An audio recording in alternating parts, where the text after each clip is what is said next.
Hello there, YouTube. Hello. I am Necrostevo. Hi. And it's time for week number 5 here in the Pokemon Premier League. Our opponent this week is Ducky. And I believe this is our first time facing them. It's not our first time being in a league with them. Ducky, thank you for jumping here into the league and completely overhauling the team here. Let's take a look at the matchup for this week. Ducky has drafted Sinistra, Empoleon, Mega Blaziken, Mega Sableye, Tinkaton, Meowscarada, Dragonite, Galarian Slowbro, Torkoal, and the Tauros, the Cantonian Tauros specifically. So what do we have to bring against Ducky? We have our Mega Phalanx. Last week it fell over. This time we're bringing it back.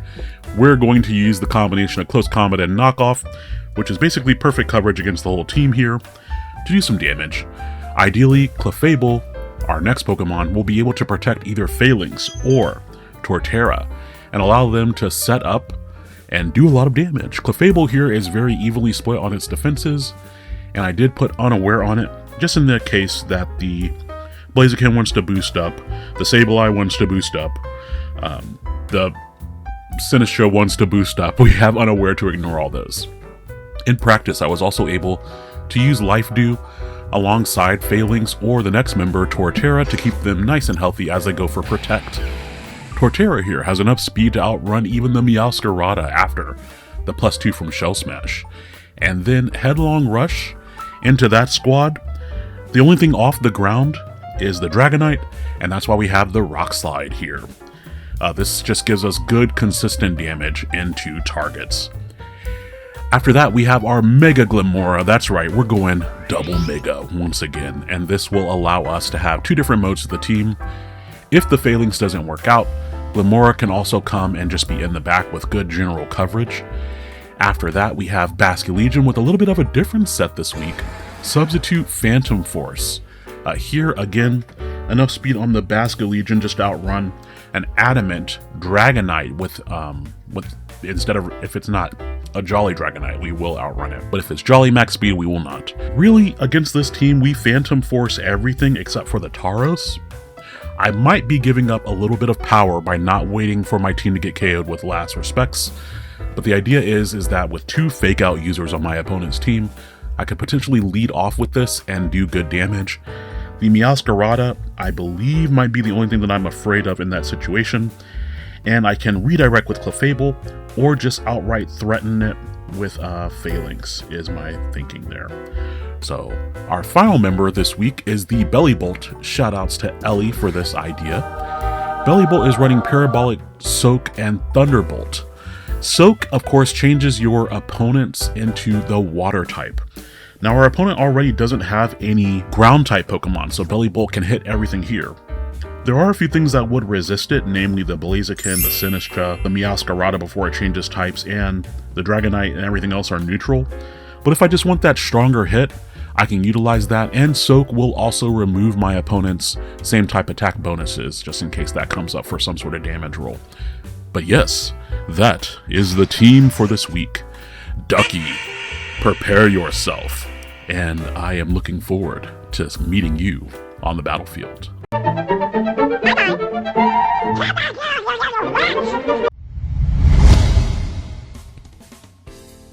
Alrighty, thank you all so much for watching the Team Builder. It is time to battle Ducky. Best of luck to our new opponent. We can see that he has his Mega Sableye, Mega Blaziken, Empoleon, Tinkaton, Meowscarada, and Torkoal. I was very surprised in this matchup to not see the Sinistra, to not see the Dragonite, and honestly I was surprised to not see the Tauros as well. I just thought that the speed tiers were very interesting for the whole matchup there. For match number 1, we're going to take a cue from last week. We're going to try Phalanx in match number 1. And have alongside it the Basculegion, the Clefable, and then just have something in the back that can possibly switch in or do more damage, such as the Bellibolt or the Torterra. In match 1, I did ultimately decide to try Torterra in the first battle, And I did that based off of just wanting to make sure that I had enough offensive presence. You'll see that I'm leading with Clefable and Basculegion. And that is, again, because of the power of getting off my substitute with the redirection from Clefable. I also figure that Blaziken is highly incentivized to click the protect here, so I want to make sure we take advantage of that. And, you know, he's going to expect most likely a water type move coming off from Basculegion into the Blaziken slot. And if I have Follow Me here, then that will mean that I don't even have to worry about being burned on my Basculegion, burned or Thunder Waved on my Basculegion. The other reason for this is to not be locked into substitute after I get it. I need to have continual redirection. My opponent does set up the substitute. My opponent does set up the reflect. You know, it's storming outside. I think I'm a little bit distracted because I feel all scintillated at the thunder, and I shouldn't be recording while it's lightning, but you know, we're here. But he does get the reflect up, he gets the protect off, we get our substitute going. Yes, this also means that we might be encored as well, but any moves will continue to target my Clefable, so I'm kind of okay with being encored, because now we can start spreading damage. Even with reflect up, Blaziken truly does not want to take a hit from Basculegion. This, even though it's like a especially defensive Basculegion, it still has max attack. So it's not going to like taking that even with the reflect up. So here we grab the Follow Me, and we see that we were correct. Sableye goes for Encore. He most likely tried to lock Basculegion into that move, and also maybe even break the sub on my Basculegion. Unfortunately, this does reveal the Babiri Berry, which is not great because that means that he knows that his other Pokemon, Tinkaton, will be able to really hurt my Clefable here if he needs to. And now we are no longer in fear of getting encored into our move. We got the Phantom Force off right here. So we have a couple of options. I could swap out here, but it is a little bit risky to do so. I could also just throw off an attack. We know that since the Sableye is not able to Mega Evolve, it's going to take a lot more damage. But honestly, I'm just going to keep on going for Follow Me. He might even go for Flare Blitz, which he does go for, so I'm happy I didn't try to switch in Torterra or someone right there. And we get to see how much damage this Phantom Force does through the Protect, and my goodness, that was almost a one-shot through the Reflect. So I was very pleased with that damage. And I have the priority Aqua Jet for this very situation. Now I'm looking at what I can swap in here, and honestly, I don't want to risk bringing someone in. Tinkaton could go for Play Rough. We also have the Fire Fighting or the Knockoff here. It's much better for Clefable to just keep on doing its job and drawing these attacks away from its partner Pokemon. So Blaziken goes for another Protect here, and we're just going to take advantage and use Follow Me again. Of course, we're encored into it anyway. But yeah, I can just get off some major damage into the Tinkaton slot.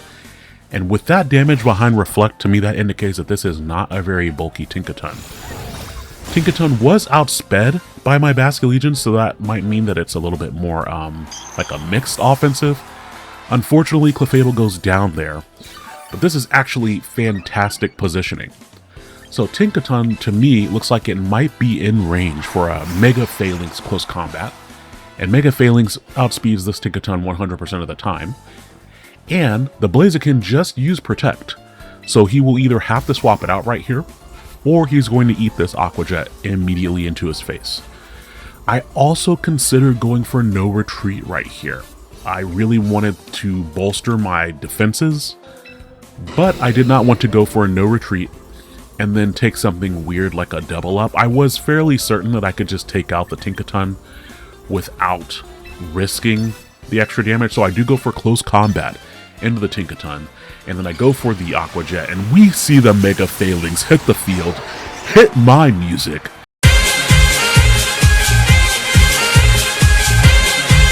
Because this time, Phalanx is not just going to fall over without doing anything. We take down the Mega Blaziken with the Aqua Jet, and did my voice just lock in and get really cool? Is that my voice? Is that my voice? I don't know. I guess it did, because Mega Phalanx secures its first KO in this season. I was very pleased to have the double down on my opponent's side of the field, and we did all that damage through the Reflect. My Pokemon care not for the reflection enemies on that side of the field. We do have to pay attention here because I could get Encored in on both of these Pokemon. And I am going to go for, I was just thinking, I want damage on the Meowscarada. I'm just going to go for a close combat into it. We've seen only Reflect and Encore, I believe, from Sableye, so I'm still missing 2 moves on it. I was thinking it might have both screens, Encore and maybe like Knockoff or something like that. It could also carry Quash though, so I really wanted to make sure that we're being careful here. And even if my opponent goes for Reflect, again, which he had great timing on getting to set that back up, Flower Trick is not going to KO Mega Phalanx. When Mega Phalanx evolves into his Mega form, it gets a lot of defense, and so we're able to take that. Now, Meowscarada is no longer weak to fighting with its grass typing after the Protean, but that was great damage, and that basically ensures that I'll be able to take it out with another move. Now, on this turn, I had a few decisions to make. I went for Phantom Force because I wanted to ideally kind of stall out the Reflect, and even though our soldier ends up going down right here to another Flower Trick, we secure some crucial damage onto the Sableye. I'm about to sneeze. I can feel it in my nose. I can feel it. It's in there, and I really don't want to sneeze. So we're not going to. We will push through just like this Basculegion here. Right. Sounds like a simple allergy. Just hold it in and get back to class. Oh, okay. We do see Knockoff come out from the Sableye, and that's important because now we know that it has most likely dual screens, Encore, and Knockoff, so I don't have to worry as much about the potential for a status move coming out right here. The other thing that's nice is that I have a Culver Berry on my Basculegion, so if we do get hit by Knockoff by either one of these 2 Pokemon, I should be able to take the hit. From this range, even with the Reflect up, I should be able to finish off the Meowscarada with a combination of Rock Slide and an Aqua Jet. It is very, very likely that Meowscarada will try to outspeed me here and go for Flower Trick, so that's the other reason I just wanted to go for Aqua Jet, so I could get the damage off before I go down. But my opponent surprises me and goes for Flower Trick into the Torterra slot. While I do miss my Rock Slide, I always miss Rock Slide at least one time a match. I don't know what it is with that move. We immediately pick up the flinch on the Sableye, and we call that retribution for missing it on the Meowscarada, because if I had just hit it, then it would have just been a 3v1, or I'm sorry, a 2v1 into the Sableye. Meowscarada has an option here. It could go for Flower Trick and KO my Basculegion. I'm thinking I actually may be able to KO the Meowscarada with another Aqua Jet, but it lives on 1%. And very fortunately for me, I did double target the Meowscarada, just because I knew that my Torterra could effectively take on the Sableye in the end. So we did not want to risk the Rock Slide missing again, so we take down the Meowscarada, and now it is just Sableye versus the Torterra. And that's pretty Torterra-ly awesome, if you do ask me. The one nice thing about my White Herb here is that it actually goes double duty. If I use Headlong Rush and I lose my defensive stats, it restores them, or if I go for a Shell Smash and I lose my defensive stats that way, it also restores them. Torterra has really good bulk here, so being able to easily secure this game 1 felt really good. And yeah, that's game 1. We were able to lock it down there. Really, the only misplay that I saw in game 1 maybe was not clicking the no retreat when I had an opportunity to. The extra defense would have helped me live, I think, a little bit longer. Actually, it might not have mattered because I got hit by Flower Trick, and the critical hit properties of Flower Trick would have bypassed my defensive boost. So actually, maybe that was the right play to go ahead and go for that. Here, in game number 2, it is time to once again change things up. I really like being able to switch between Mega Phalanx and Mega Glamora. One being a special attacker, one being a physical attacker. It really forces our opponents to have to do things in a little bit of a different way. So once again, we are going to lead with Clefable and Basculegion. When it comes to those lead scenarios, if I win game 1, often it kind of depends on the opponent and it's different in a tournament or it's different in tournament versus draft, but it's very useful to me to force my opponent to make the adaptations. So we're going to come with the same leads, Basculegion and Clefable, but this time we're going to have Glimora and Bellybolt in the back. This accomplishes a couple of things. Number one, I'm planning on going on the offensive immediately, and my opponent is going to expect me to use Follow Me and set up a substitute, because it worked very well in the first game. But what if I just throw off a Moonblast while I set up a substitute? That will severely hamper the Sableye's effectiveness. Also, we saw our opponent prioritize setting up the Reflect last time, so if they try to set up Reflect, they'll take a bunch of damage from a special attack instead. My opponent Ducky makes another change here in Game 2 and leads with the Tinkaton, whereas last game we did not see that come out in the lead slot. And honestly, that's okay with me, because since the Blaziken didn't lead off, that means I have my Babiri Berry intact. And if you have not said, baby, you better have that Babiri Berry 3 times fast, well, you're just missing out, because that's a fun phrase to say. But I do eat my Babiri Berry. I was very happy that the berry was with me here. I grabbed my substitute, and we noticed that the opposing Sableye does not set up a screen, which means it's going to go right for that knockoff. And we do tons of damage to it. Now, I was talking to my opponent after the battle, and he actually did things in this order, because he thought he was going to knock off the Babiri Berry first, and then KO with the Tinkaton. And just shoutouts to my opponent, because he was battling off of like multiple days of work in a row, and I understand that deeply. So that's just to explain that sequence there. And if it had gone in that order, I still would have gotten something out of the turn, because I would have gotten the substitute. But then, most likely, I would have gotten Encored into that option. So, here we are going to use Protect, and then ideally, we are going to not get Encored into the substitute. I was kind of making a call here, and I do get the call correct, because I'm able to take out the Sableye as Reflect goes up, and then I was thinking that the Tinkaton would try to finish off my Clefable. But I was wrong. I protected for no reason. And actually, it would have been better for me to Follow Me right there, because I would have had the substitute up against the Blaziken. Fortunately, I have not had Colbur Berry revealed by my moves thus far. We are going to look at our options here. I really like the idea of swapping in Bellybolt. If my opponent goes for Gigaton Hammer into the Clefable, it will not do anything to Bellybolt. And that will also enable me to maybe substitute on their Protect with the Blaziken. I know I can't KO either of these Pokemon through Reflect. One thing I do end up doing here is just going for the Follow Me, because I decided that it's more important to call the substitute here and figure out if my opponent's going to Protect again. He knows I have Aqua Jet now, and so if I have to sacrifice Clefable again, it will be in order to have a substitute up to force 2 moves, possibly 3 if one is the Colbur Berry, into my Basculegion. Ladies and gentlemen, a late breaking announcement. I forgot that I swapped the Colbur Berry to a Citrus Berry before the battle. So, before you come to me and come to my comments saying I don't know my berries, I absolutely know my berries. And this is what you just saw on the screen there. That was just a test to see if you were paying attention. I do not have Colbur Berry.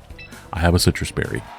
And I do not apologize for that. It was just the hype of the battle getting to me. Anyways, back to the match. Clefable goes down. We get our substitute here.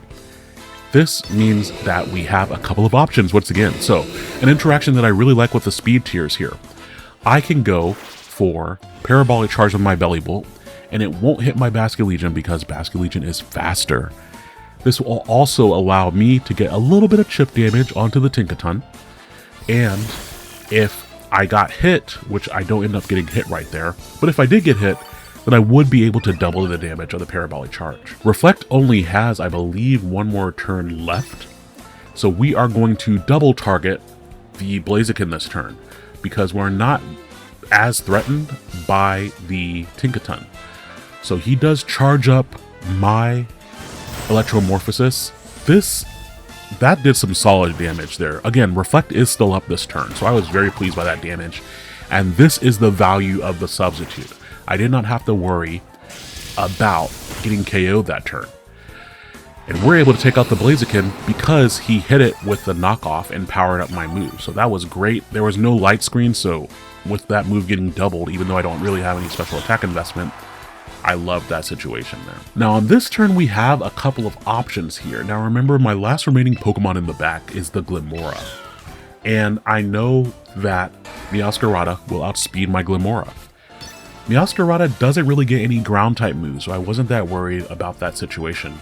But I do need to eliminate this Tinkaton to let Glimmora operate a little bit more safely.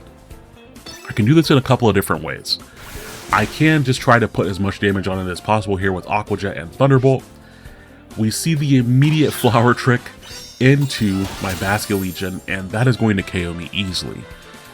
One thing I kind of was thinking here in the back of my mind was, is the Meowscarada rocking the Choice Scarf item?